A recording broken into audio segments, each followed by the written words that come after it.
Zaidi ya dola bilioni 4.5 ziliibiwa na hakuna hata mmoja alielewa fedha hizi ziliibiwaje. Wizi huu ulitokea huko nchini Malaysia na ulisambaa duniani kote. Walioibiwa hawakuwa wa Malaysia tu, bali waliibiwa pia wafanyabiashara wakubwa duniani, na fedha zilitumika na kuwahusisha watu wengi. Swahili Movies. Karibu katika simulizi ya 1MDB, kashfa nzito iliyoshangaza sana ulimwenguni, ambayo ilitokea huko nchini Malaysia na kusambaa duniani kote. Simulizi hii inaanza 2009 huko Malaysia. Unaanzishwa mfuko maalum, mfuko ambao utahusisha maendeleo ya kiuchumi kupitia uwekezaji wa serikali ya Malaysia, uwekezaji wa wafanyabiashara wa kimataifa.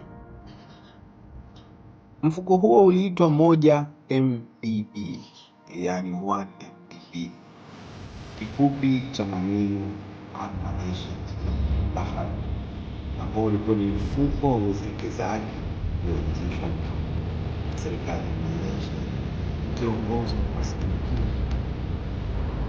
Lengo lilikuwa zuri kabisa, maendeleo na kusukuma nchi iwe na uchumi mkubwa. Wakati jambo hili linaanzishwa, waziri mkuu wakati huo alifahamika kwa majina ya Najib Razak Kiawaz, kutoka biashara pale nchini Jolo. Jolo alimshawishi Najib Razak ambao waanzishe mfumo wa kukuza uchumi wao kwa kuanzisha mfuko ambao utasaidia uchumi wa Malaysia kukua.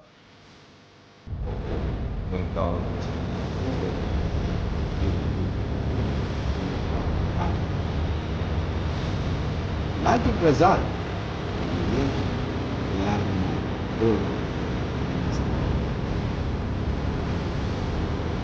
wakati waziri mkuu akiwa busy alimkabidhi Jolo kile.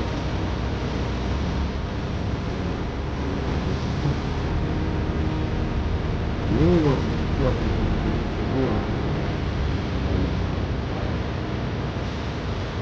kwa wase na Jolo akiwazuta baada ya hapo uwekezaji mpaka kufikia dola 4.5. Kweli Jolo alikuwa na akili ambayo ilikuwa inaelekea kuukuza uchumi wa nchi ya Malaysia. Wakati huo Jolo alikuwa anaonekana akiishi maisha ya kifahari sana, lakini hiyo haikumshtusha kabisa waziri mkuu Najib Razak, kwani alimwamini sana Jolo. Wakati waziri mkuu haelewi chochote kinachoendelea, mwaka 2015 uchunguzi wa kimataifa ulifanyika.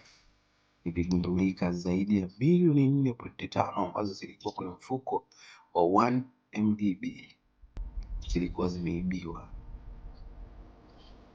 Zilikuwa zimeibiwaje? Ilifanyikaje na walifanikiwaje watu kuiba dola bilioni 4.5 bila mtu yeyote kujua?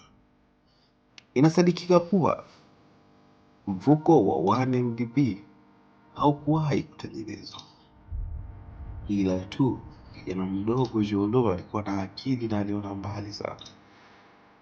Alitengeneza akaunti hewa, yani alitengeneza akaunti ambazo zilionekana ni za siri. Alitengeneza makampuni mengi ambayo yalikuwa ni makampuni bingwa ya pesa ya dola. Watu walihisi wakiweka fedha kwenye mfuko wa 1MDB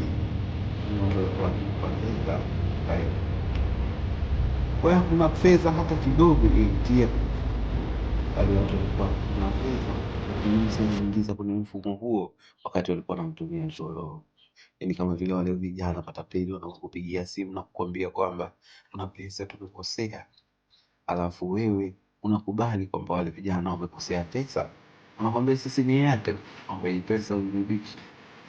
Mshakisi unarudishia usika ungo ni pesa.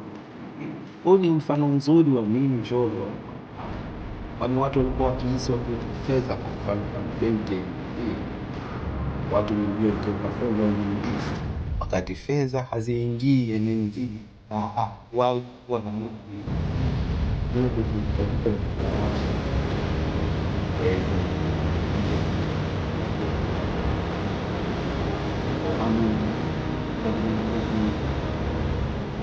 wewe alikuwa msimamizi na wakati alimaliza kununua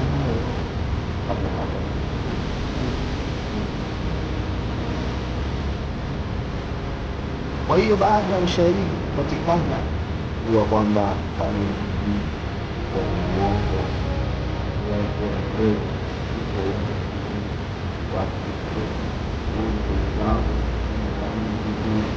uchunguzi ulifanyika.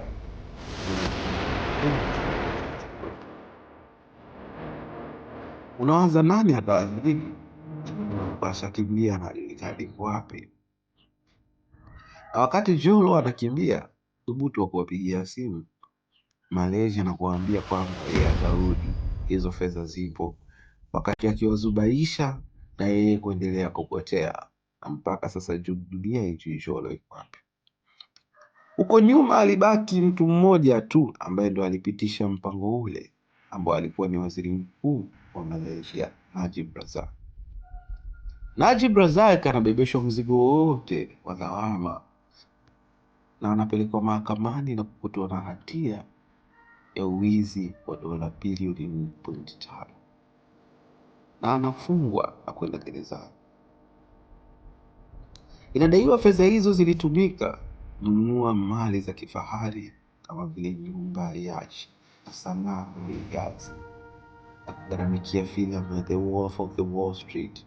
Hapa sasa ndio kichekesho, yaani filamu ya The Wolf of the Wall Street iligharamikiwa na kijana ambaye anaitwa Jolo. Jolo alitengeneza simulizi hii ikihadisia ni kwa namna gani alikuwa anatumia zile fedha ambazo alikuwa akiziiba kwa watu. Jolo anaelezea kuanzia mwanzo, akieleza kwa namna gani uongo ulitumika kuwadanganya utajiri, hivyo kuchukua mili kwa namna hivyo story. Kwani kama Jolo aliiba fedha, akachukua kiasi fulani cha fedha, akatengeneza filamu ikafanya vizuri duniani, filamu ikielezea namna alivyoiba, hakuna mtu yote alishtukia mchoko mpaka baadaye. Yes,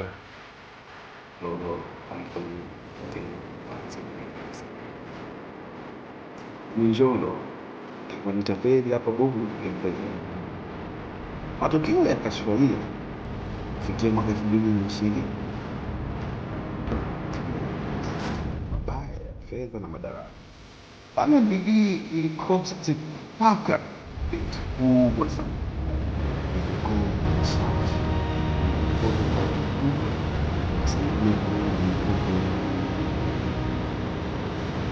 Serikali ya Malaysia ilianza juhudi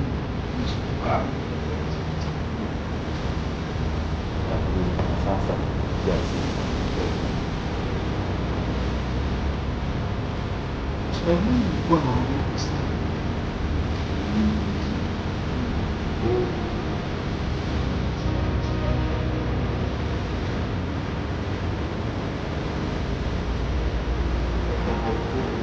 na kushawishi mabenki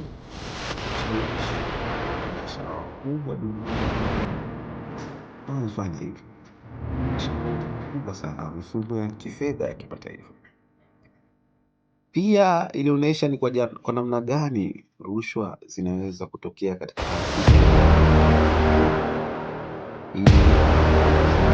kazi na uwajibikaji.